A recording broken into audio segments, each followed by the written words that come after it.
मैं तुम्हें बताता हूं हमारी मोहब्बत मेरे आका से क्यों इतनी ज्यादा है, क्यों इतनी ज्यादा है कि एक वजह बताता हूं। मक्का मुकर्रमा में एक सहाबी थे हजरत सुहैब।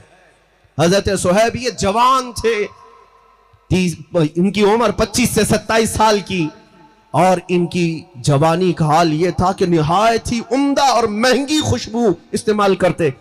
मक्का की गलियों से गुजरते तो इनकी खुशबू आती थी। बड़े रईस खानदान से थे, लेकिन मेरे आका के दामन में जब आए, बाप कट्टर दुश्मन था, मां भी कट्टर दुश्मन थी मेरे आका की। वो नहीं चाहते थे कि सुहैब हमारा मोहम्मद सल्लल्लाहु अलैहि वसल्लम के साथ जाए, इसलिए कि रसूल पाक के सहाबा में अक्सर गरीब थे। एक अमीर का बेटा कैसे आ जाएगा? माँ बाप रोकते रहे, लेकिन ये मोहब्बत बढ़ती ही रही। एक बात याद रखें, दीवानों का हाल ही ये होता है, जब जब इन्हें हुजूर से रोका जाता है मोहब्बत में इजाफा ही होता जाता है। सुभान अल्लाह। हमने देखा है मोहब्बत में इजाफा ही होता जाता है। उस सुहैब को माँ भी रोकती रही, बाप भी रोकते रहे। वक्त ऐसा आया कि बाप ने धमकी दी कि अगर तू वहां जाना ना छोड़ेगा तो तेरे साथ मैं बहुत बुरा सलूक करूंगा। जब ये जुल्म सहते सहते सुहैब ने देखा कि मेरे आका हिजरत करके मदीने चले गए, मक्का में नहीं थे, तो हजरत सुहैब ने कहा मैं भी अब मक्का छोड़ करके हिजरत करके चला जाऊंगा।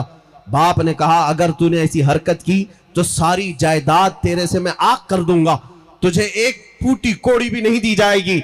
हजरत सुहैब ने कहा जो लिखवाना है मुझसे लिखवा लो, जायदाद तुम्हें मुबारक, मालो दौलत तुम्हें मुबारक, मैं मदीने का मुसाफिर मदीने चल के रहूंगा। बाप ने कहा सारी चीजें कर्क कर ली गई, जायदाद खत्म, कुछ देने को तैयार नहीं। सुहैब तन्हा सिर्फ बदन पर जो कपड़े पहने थे निकल पड़े मदीने के रास्ते पर।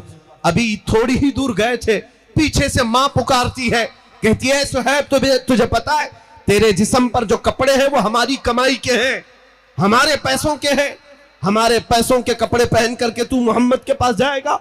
हजरत सुहैब वापस घर आए, उन कपड़ों को भी उतार दिया और टाट के कपड़े, गोनी का लिबास अपने जिस्म पर डाल दिया और कांटों से बटन बना करके उन्हीं टाट के कपड़ों में वो मक्का से हिजरत करके निकल पड़े।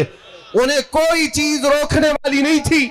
सुहैब जब अपने घर से हिजरत करके निकले, इतने पर भी बस नहीं हुआ, उनके जालिम बाप ने पैसे दे करके मक्का के बड़े बड़े गुंडों को बुलाया और कहा कि मेरा बेटा मदीने के रास्ते पर है, जहां मिलेगा खूब मारो, इतना मारो कि जख्मी होकर वापस वो हमारे घर आ जाए।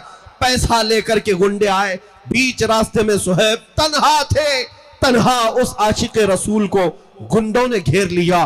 कभी कोई इधर से नोचता है, कभी इधर से नोचता है।